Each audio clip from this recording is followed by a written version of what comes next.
ইরানের বিভিন্ন স্থানে হামলা শুরু করেছে ইসরায়েল। আজ শনিবার 28 ফেব্রুয়ারি সকালে এই হামলা শুরু হয়।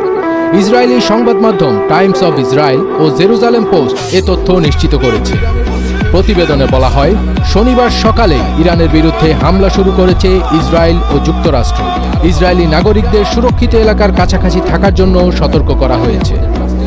ইসরায়েলের প্রতিরক্ষা মন্ত্রী ইসরায়েল কাটজ বলেছেন, ইরানের বিরুদ্ধে আগাম হামলা চালানো হয়েছে।